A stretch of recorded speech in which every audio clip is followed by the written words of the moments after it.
Hey, welcome to the Happy Rant podcast. I am Ted Cluck, joined as always in studio by Barnabas Piper and Ronald J. Martin. And boys, I don't know how you're feeling this morning, but it is what is it today? Thursday? It actually feels like a Monday morning. It's very early. We are radio pros with busy schedules, so we all got into the studio early this morning, and I think there's a distinct lack of energy level in the room. So rather than our usual banter and rather than a bunch of sponsor promos, we're just going to tell you to drink Lagares Roasters coffee. You know where to find it if you've been a fan of this program for a while. And if you haven't been a fan, if you're brand new, welcome aboard. But we're not going to make it easy for you. I'm just going to say the name Lagares Roasters, and I'm going to let you do a little legwork, because I feel like if you've earned it a little bit, the coffee will taste better. So drink Lagares Roasters coffee, and we're going to hop right into these topics. But first, I haven't even heard your voices, boys. How are you feeling? It feels like a Monday, even though it's a Thursday. I think that might be because yesterday was a holiday, and so there was much eating and drinking and general sort of carousing and merriment, and that means today feels like an extra drag. Yeah, it sure does, man. It sure does. Yeah, dirty trick to put the 4th of July on a Wednesday this year. But boys, we have radio to do, and in that, I don't know how this program's going to go, because we have some kind of lighthearted, frivolous topics, but we have one that's actually super grim, and I think we should start with that. So, Pipe, you sent us a screenshot of a tweet from someone named Jennifer Wright. Do you know this person, or is this just like what is she, a journalist? Or I don't know. Yeah, she's somebody who is, I would say, left-leaning, but I feel like that is an unfavorable description of other left-leaning people. So I don't know what she is, but she's off her rocker based on this tweet. Yeah, so I'm not a political person. I don't follow this stuff. Right now, if it doesn't have to do with Mariners baseball or the CFL or my cats, I'm not interested. But you sent this along. It is grim, but I just want to read the tweet, all right, and then we can respond to it. So this is Jennifer Wright, who is someone who leans left. She's got a blue check though, so she's clearly somebody. I mean, she's clearly somebody. When her head hits the pillow at night, she knows that she's done something, with the blue check. But at Jared C. Wilson, if you're listening, that'll be you one day. By the way, where is that? Where does that stand? Has Jared C. gotten his blue check yet? Or I don't believe so. Yeah. I feel like we would know about this because 100 listeners would let us know, and he probably would tweet about it at least 42 times.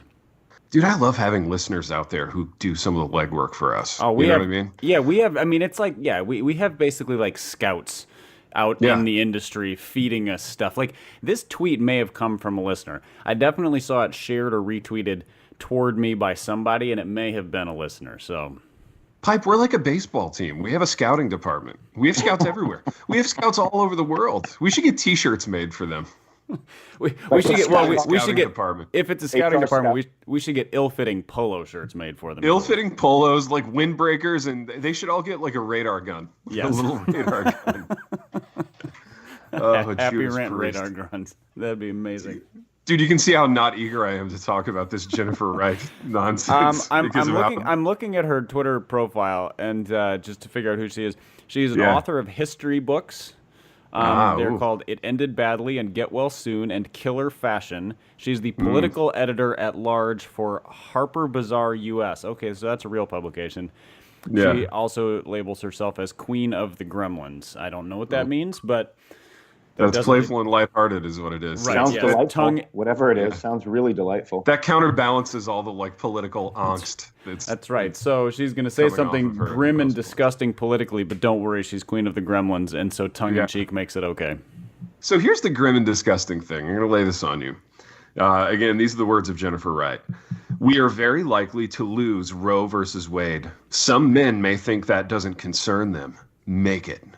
If you're single and dating, Add a woman emoji to your dating profiles to show people that you won't date or sleep with anyone who doesn't support a woman's right to choose. And it's actually more than a woman emoji. It's like a woman judge emoji. So like a woman in a black robe with a gavel. I didn't know that. First observation of this tweet, I didn't know that was an emoji until Jennifer Wright made it clear. She actually went on to explain how to get the woman judge emoji, which was a part of the thread here. Which, where to start with this? I'm going to start like sexually with this, in the sense that if you are sort of vetting people sexually based on their use of a woman judge emoji, that whole thing strikes me as like the least erotic thing imaginable. You know what I mean? Like in the pantheon of non-erotic things, this is pretty high, right? That's right. Like I swiped right and I wasn't sold, but then I saw the emoji in the profile and wow. Wow. There's a person I need to irresponsibly sleep with. There's a keeper. That's right. So if your seduction scenario includes a woman judge emoji, I don't know. You guys, listen. I am a middle-aged Christian white man. So literally everything I say is wrong and everything in the world is my fault. So also faithfully, happily married with kids. Yeah. So this whole conversation has nothing to do. Mess. I have nothing to say about anything completely useless in anything. I'm utterly useless. Yeah. I'm like one of those old lawnmowers with like the rotating blades. You know what I mean? That's how out of touch I am. People look at you and you're like, oh, that's quaint. I remember when people were like that. I should be in a museum. I remember when people like this existed. You know, I remember their quaint little ideas. Baby, you should be in like the new like Ken Ham exhibit at the Creation Museum. Like dude.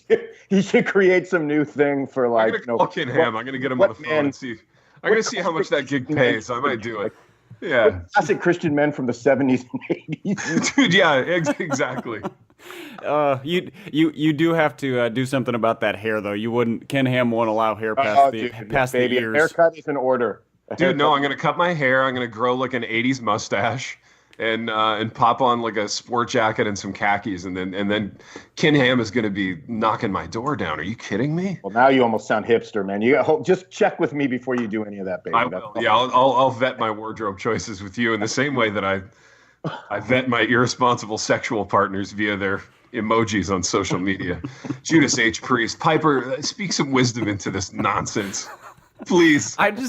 Everything about this, I mean, like, I'm going to try really hard not to go down the slippery slope of a serious rant about how badly this reflects on our society, because that's what it does. Do that, though. That's what it begs you to do. Okay, fine. We'll just do that. Okay, so do what's good, man. Speak your heart, Pipe. All right, so let's just take this line by line. We're likely to lose Roe versus Wade.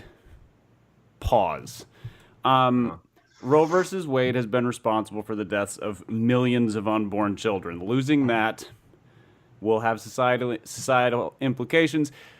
But like the fact that people hold on to this as if this is like a life-saving measure is just, I can't describe this without swearing, so I'm just going to move on. Some men think that this doesn't concern them. Make it. Like, now we've looped in angry feminism. If you're single and dating, add a gray-haired judge female emoji to your dating profiles to show people you won't date or sleep with anyone who doesn't support a woman's right to choose. So now we've got, we can't lose the right to kill millions of infants, so let's vet our really poor sexual choices and one-night stands using somebody's preference to kill unborn babies. Does anything about that make sense? Dude, no, there's literally nothing. It makes no sense. It makes no moral sense. It makes no biblical sense. Like, it's just insanity. And to make this worse, this thing has 2,000 retweets and 9,700 likes. And it also has 2,000 responses, and I'm sure somebody told her she was an idiot in there. But that's yeah. I mean, back to the museum example. I mean, if you were looking for like a short 2 paragraph, example of why our culture is such a mess. Like this pretty much covers all the bases. You know what I mean? I mean, in 2 paragraphs, she did an amazing job of illustrating how grim everything is. Don't you think? Yeah, I mean, in less than 100, what is it, 280 characters, Yeah. she has summed up the values that are completely. I mean, and these are like in the church values too, because this is like the casual nature of sex and commitment and right to life, and it's just insane. And the thing is, like, I'm not a heavy-handed legalist about. I try not to be about anything. But when you say something that's just so profoundly antithetical to anything God says, it's just like my jaw just hit the floor. I'm like, I don't know what to do with this.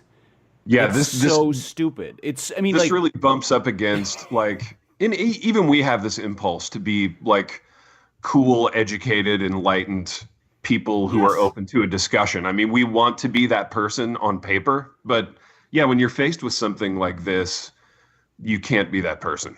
I even wonder what RTHE would say about this. I'm sure in a perfect world, RTHE would like to, go to New York and have, a $83 cocktail with the whatever political editor of Harper's Bazaar. But I wonder even what she would say about this. You know what I mean? I saw a tweet from her about the Roe versus Wade thing, not in response to this, but a separate one, where she states very clearly that she's convictionally pro-life, but then sort of obviously counterbalance that with to just do away with Roe versus Wade would cause some significant issues with essentially, basically, are we prepared to care for all of the children who will be born who are currently unwanted, et cetera, et cetera? Yeah. And so, which is a valid question. I'm not sure that was the best way to pose it. But she states that she's convictionally pro-life. This person, Jennifer Wright, is convictionally. Well, I don't think she has any convictions except don't tell me what to do. I can sleep with who I want to. I will only sleep with people with the judge emoji, and I can do what I want with whatever is in my womb. And that's that's America. That sums up America. I'm curious to know from Ronnie's perspective, how does this, as a pastor, you're trying to speak biblical convictions to people. What do you see of this sort of rolling into your church? Like, how is the culture sort of beginning to seep into how people receive, I don't know, let's say biblical statements about marriage or sex or life or any of those things? Yeah, I mean, that's a good question, Pipe. I think for us, the Roe v. Wade thing is pretty. It's I mean, the abortion issue is pretty clear cut, as far as I know. Obviously, I haven't had a personal conversation with everybody in the Kong about this, but that one's pretty clear cut in terms of their, in evangelicalism, at least conservative evangelicalism, there is just a decidedly we know abortion's wrong. That is not something that we're getting into a lot of debates over, like in terms of like intervarsity debates within the church. I think it starts again when you start talking about same-sex attraction, those types of things. Those are things that are like popping up in like terms of like, are we still living in the Stone Age with this? Do we need to rethink? Do we need to create new categories? I think that what's so crazy about Jennifer Wright, man, is just, I mean, you look at something like that, and all I can think is what happens in the minds of people that they can get to this place. You know what I'm saying? It's like you look at that, and it's just every word of it. You just go, you're dumbfounded, like you're just completely dumbfounded by something like this. But then you read this and you realize, oh, there's like an ever growing, large percentage of the culture that like looks at that and goes, yeah, man, that, right? And so I think to me, there's just like I hit a brick wall where you just go like, this doesn't make any sense on all these different levels. But then at the same time, I mean, I've come through life with this particular growing, belief and conviction about life. And so for me, it just, I hit a wall with it. And it's almost like, I don't even know how to I wouldn't even know how to argue with somebody that held this view, in the sense that I don't think it would even be like a civil disagreement. You know what I mean? Mm-hmm. It's like, what do you even like do with something that is so far over there? And I know they can look at us and go, yeah, but aren't you so far over there? So my question to you guys is, what's on our side then, in terms of how we would even like sit down with a Jennifer Wright and have a discussion with somebody like this, who's like doing, woman judge emojis now to like state her case. Yeah, I think with somebody in her position and the millions of people who share her beliefs, it's not you can't have a civil discussion about the issues. You have to start somewhere else, because the issues, you and I are starting from, there is a truth that is bigger than us that tells us what is right and what is wrong. Right. Like that's like our basic assumption. The basic assumption that I see reflected in hers is, I am the greatest truth, and I determine what is right and wrong, which means that there's no consistency whatsoever to what is good for civilization. For example, the killing of whatever we're at now, somewhere in the dozens of millions of unborn babies, probably not good for civilization, but it's good for the people who determine the truth. So must be okay. And so we're starting from these two just vastly different places, which means the conversation has to be something else. It has to be something about, how do we introduce people in that position to the truth in a way that meets a need or is compelling? Because I know it's not going to work to go, well, you are wrong and God says you're wrong, which has been sort of the evangelical response to people forever with minimal effect. Right. Yeah.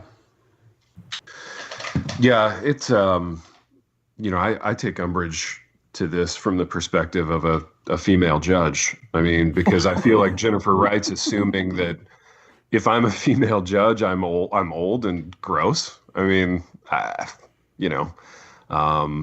take umbrage with the emoji choice, maybe, but in all seriousness, like, and not to get all like old reformed man here, but I mean, doesn't it make you grateful for the restrictions that Scripture does put on us sexually? I mean, the fact that I'm not like, young and in this environment where I'm casting about for sex and having to sort of, vet all of my potential partners' political and social agendas. And I mean, nothing in the world sounds more stressful than that. I mean, it does make you grateful for monogamy and marriage and, some of these things that God has put in place for us. So, I wonder how someone, I mean, just hearing the phrase grateful for monogamy and marriage, which I think rings completely true for those of us, probably most of our listeners, definitely those of us on the podcast.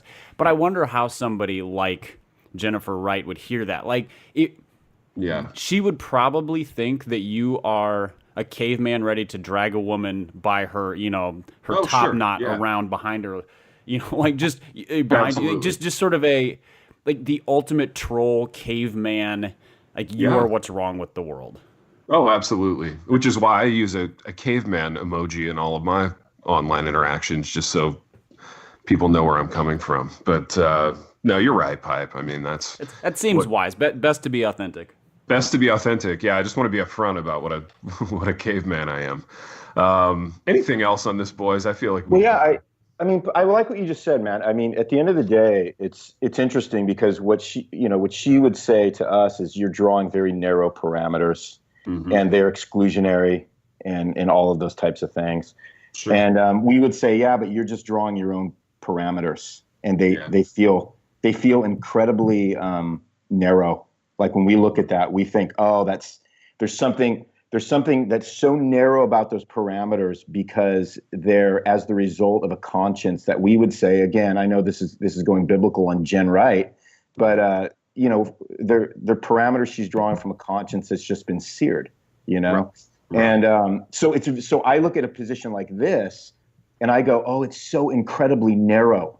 Mm-hmm. I mean, it's so thin, it's so narrow. And I like how you just said, like, man, what a way to live her life. Like, what a stressful way for her to live, on the basis of finding her truth from women judge emojis, right? Mm-hmm.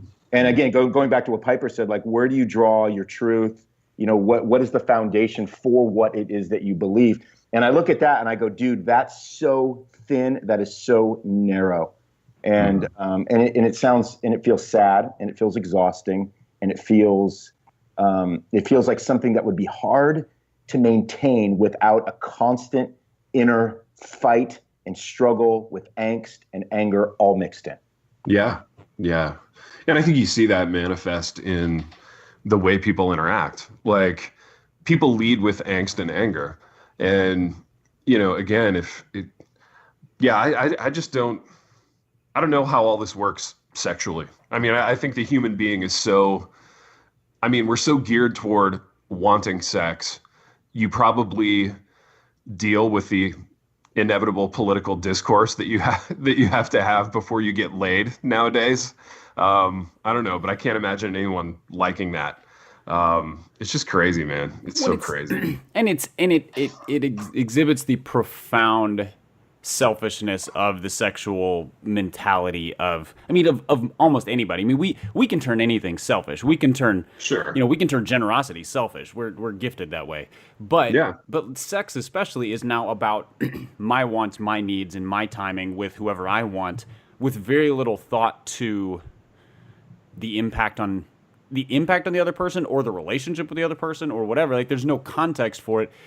And it's, for so long, the ideas of like sex with one person inside marriage has been, the Judeo-Christian sort of ethic of things, with very little explanation of why and like why that is better.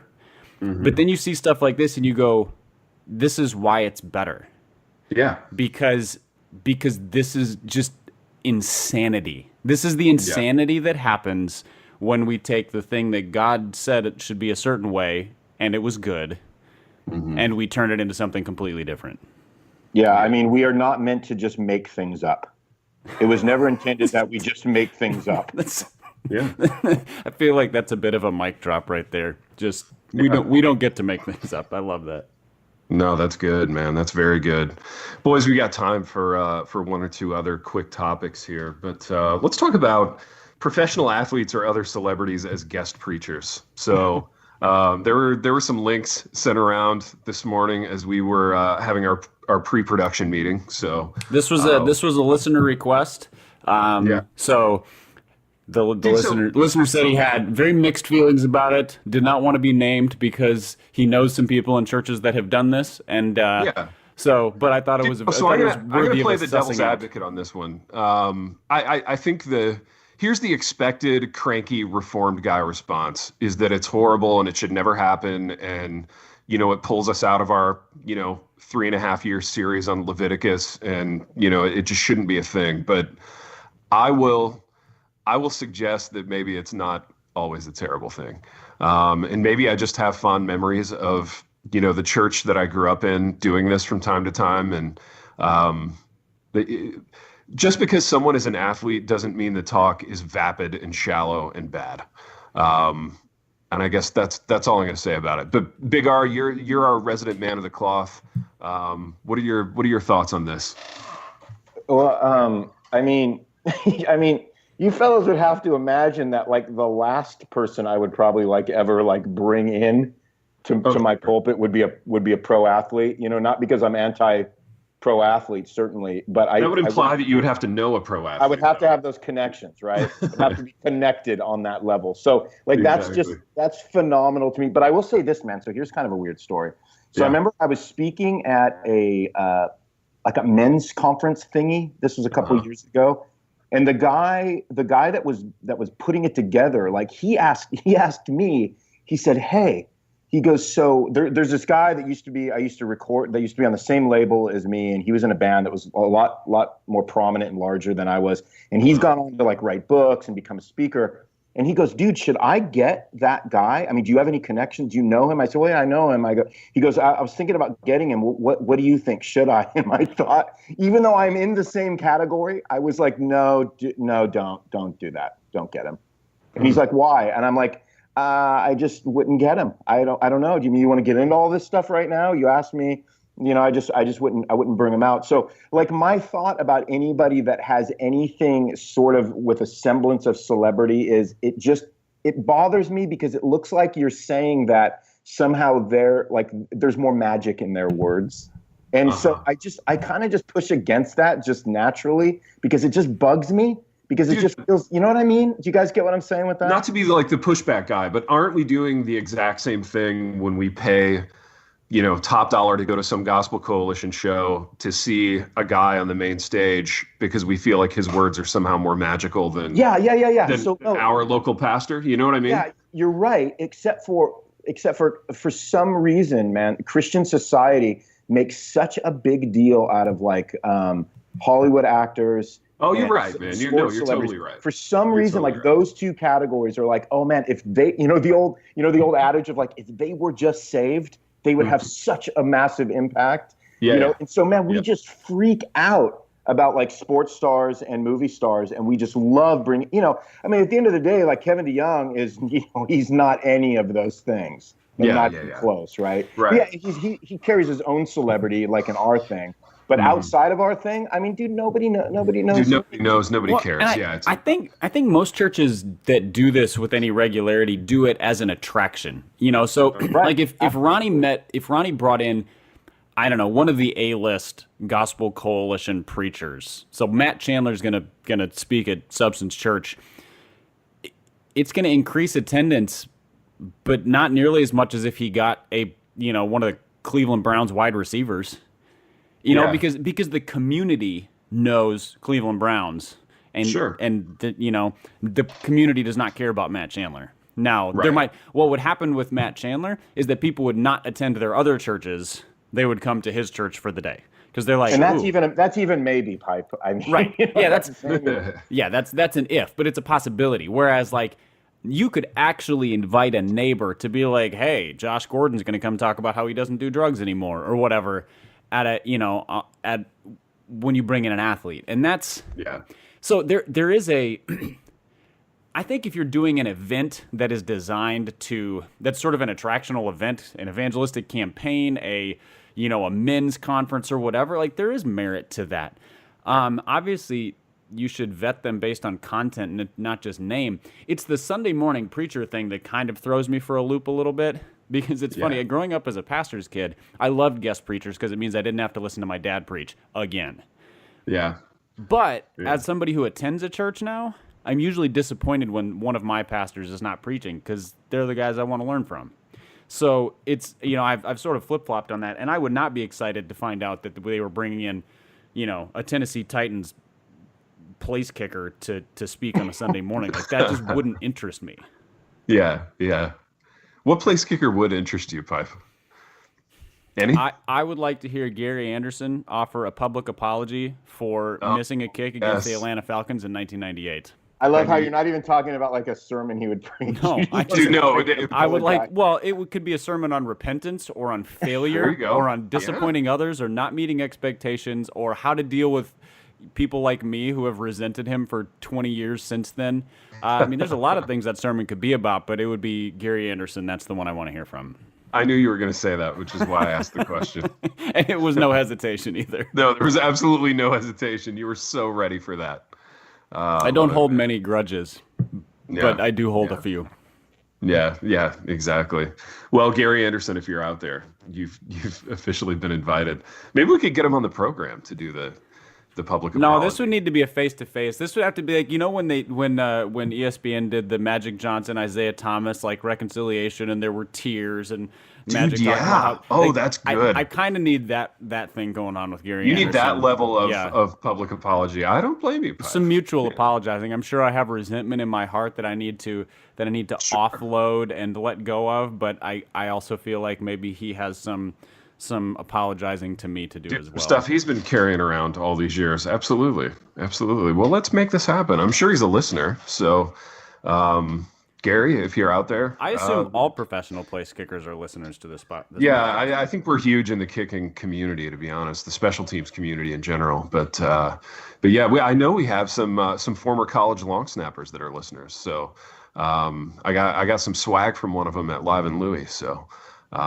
shout out to that guy if you're listening. But that guy, I know. Yeah, I realized like 2/3 of the way through that sentence that I didn't have a name. Made a heavily personal impact on you there, Big T.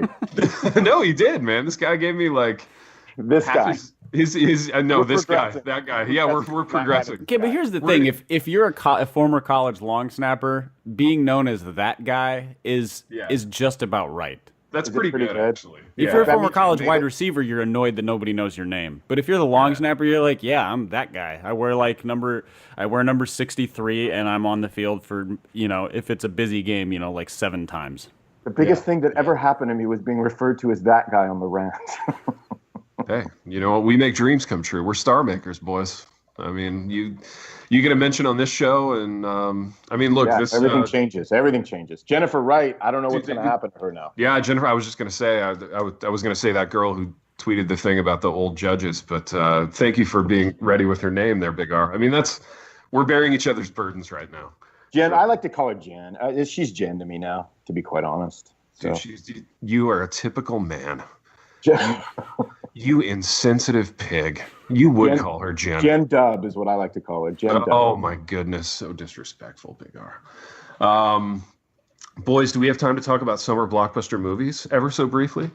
Yes, I think we must.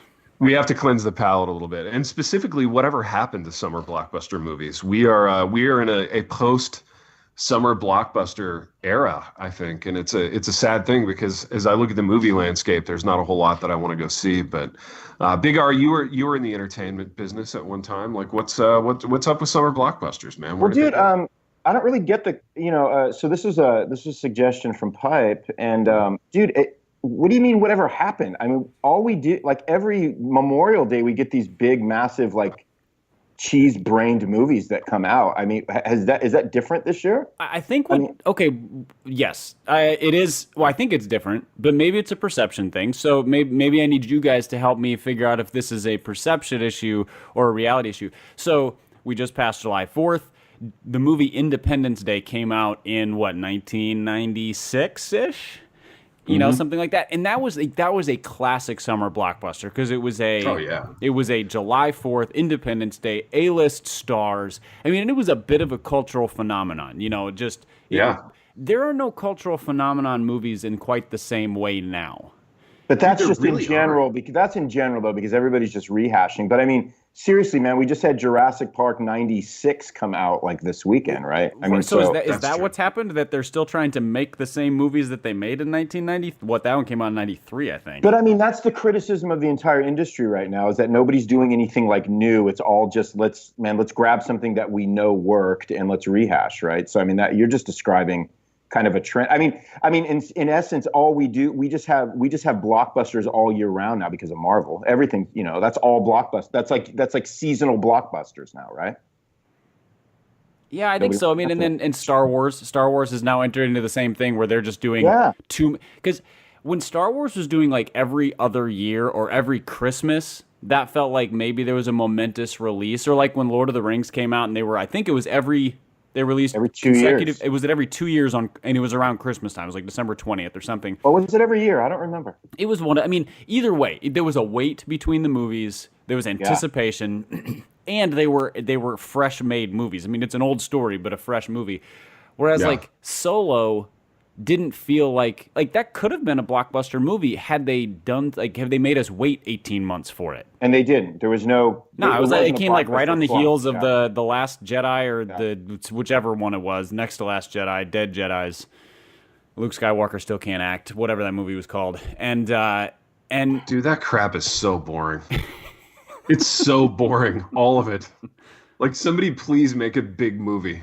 Like, I just think, man, it's like this. If everything's a blockbuster, nothing's a blockbuster. And I'm telling you, since all the superhero movies have just dropped, every one of them does like 300 million. It's like, what do we even have to gauge what a blockbuster is anymore when like we are just inundated with these massive movies that everybody's going to go see? I mean, so it kind of takes away from this idea of Memorial Day and July 4th blockbusters. That's just my opinion, boys. No, I'm with you, baby. What is the last movie that stands out in your guys' mind as like a it was the anticipated summer release. Like I couldn't wait for whatever it was. Oh, dude, I don't even remember. I don't typically love those kinds of movies anyway, but I know what you're talking about, man. I don't. Or is that an age thing? Is it like you have to be under the age of, say, 18 to for that to be like a thing? Because, I mean, I feel like all of the seminal ones for me are from when I was 12 to 18. I think you're onto something, man. Yeah, you're not going to have that level of care when you're over 30. You know, it doesn't really matter because it's not really an event to you. You just are going to go to the movies anytime you want. Yeah, that's true. Yeah, I gauge movies more on what can I take my kids to now. It's like, ooh, The Incredibles 2 came out. Let's go to that one. I mean, and that's technically a summer block. I mean, that's a massive summer blockbuster, right? But even Pixar doesn't like I think they're still making good movies, but like there was a time when a Pixar movie dropped, that was a big deal, and then like they dropped Coco, which and then The Incredibles, and it's like they don't get the buzz. It's the volume of the. I'm really, man. I will always argue volume when there's too much of a good thing. It just tends to become like white noise, and so it kind of takes that exclusivity of when movies didn't come out at that rate, at least blockbusters, and so they just don't stick out as much because The Incredibles 2 is probably going to do like $500 quadrillion at the box office. It's going to be a box office smash by anybody's account, but like you're going to be like, yeah, okay, cool. I mean, what Pixar has another one coming out like in September. Is some of it because there's no more pioneering in movies? So like not just storytelling and acting, because those are subtle things. But like so when Pixar first dropped, what was it? Toy Story was sort of their first big hit, and that was a pioneering it was original. Animation thing. Like what they did with animation was different than any cartoons before that, and it was a risk and it was a big deal. And now it's like every cartoon is Pixar-esque, in terms of the look. And the same thing with some of the Independence Day stuff, the big scope special effects stuff like that. I feel like there's no way to kind of wow people anymore either. Because everything is so big. Like, I mean, even regular movies are basically Pixar movies. Star Wars are Pixar movies now because everything has to go to that level. Hey, do not insult the writers at Pixar like that. Star Wars movies are crap compared to Pixar when it comes to storytelling.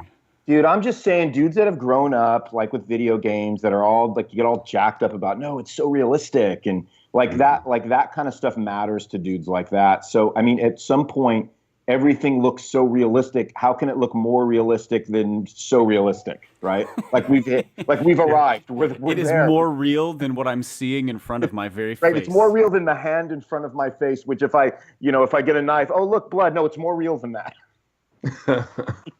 I don't know. Well, I wonder if that's the next thing. I mean, you hear about, people wear those ridiculous headsets and they're like involved in the movie and in the video game and all the VR stuff. And if that's what it's going to next, I feel like we are moving into a sci-fi. Like we are becoming a movie about how entertainment is taking over us. It's kind of ridiculous. Somebody's going to make that movie, actually. I think they already did, like 17 times in the 80s to warn us about what was coming. Oh, okay. And then Spielberg just did it with Ready Player One this year, right? Yes. Didn't he? Okay. Which just is making sure I'm all 80s, squared away. right? Yeah, it was Tron. That's when things were actually realistic, Big T. Yeah, we have movies like Tron.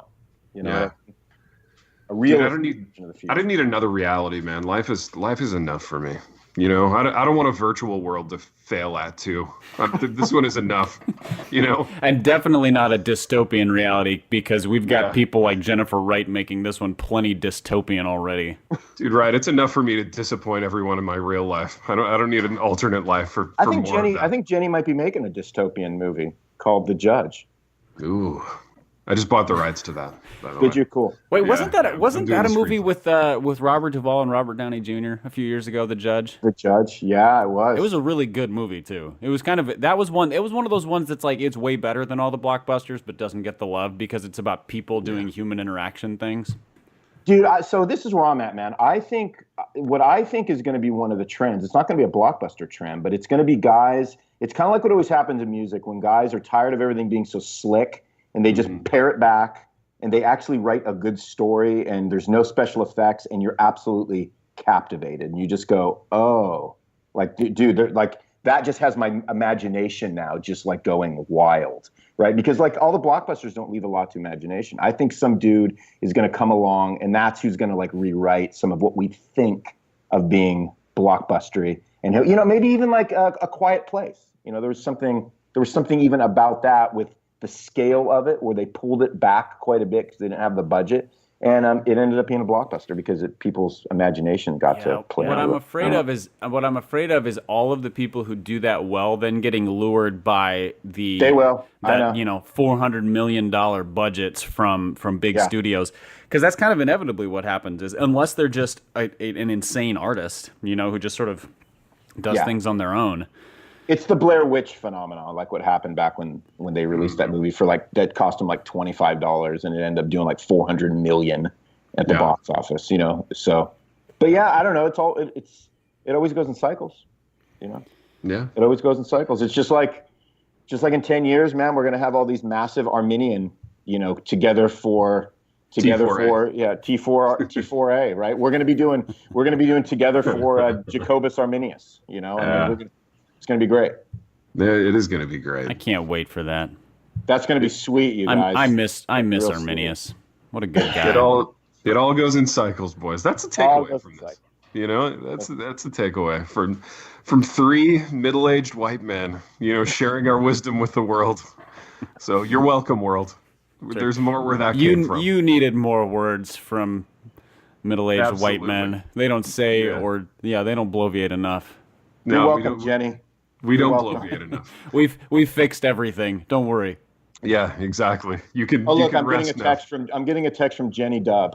She's like convinced. She feels like how we explained what we just explained. Like she literally said, "Hey, she's like, you know what? I'm on board now. Yeah, I'm cool with everything you said. Everything's different for me now. I will never use another female judge as an emoji." Well, boys, we've solved some problems. So, congratulations to you both. I appreciate it. We have done what we always do on this program, which is to wander to and fro and mansplain our way through these topics. And until next time, Rachel the Held Evans. The Happy Rant is brought to you by Resonate Recordings. If you go to resonaterecordings.com, you can see the full range of services they offer. So if you're considering starting a podcast, they are the ones we recommend going with. Again, go to resonaterecordings.com to see their prices, to connect with them and ask any questions, and to see what they can do to help you launch, edit, master, and improve your podcast. Again, go to resonaterecordings.com to see what they can do to help you launch and improve your podcast.